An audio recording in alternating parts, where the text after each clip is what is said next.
blessed day. Update sa WSP natin. Nagpalit na tayo. Ito yung stock niya. Bago pa yan, pati gulong. WSP 15 kW. Baka may gusto. Bigay ko yung 6K. Salpak nyo na lang.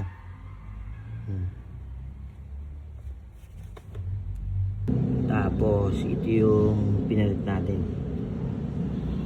Ano to? 3K watts. Next natin yung shock. Tapos itong arm. Palitan din natin. Check nyo.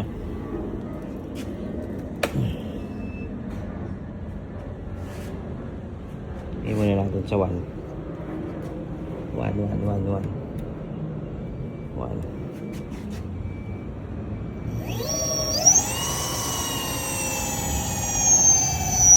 2.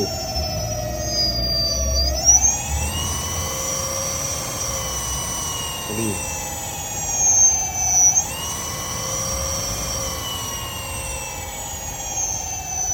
Bali mas malakas siya syempre. Mas malakas siya.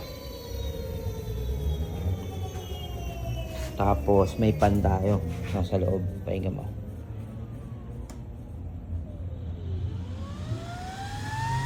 Dapat may pan ka para hindi uminit yung mo, yung controller.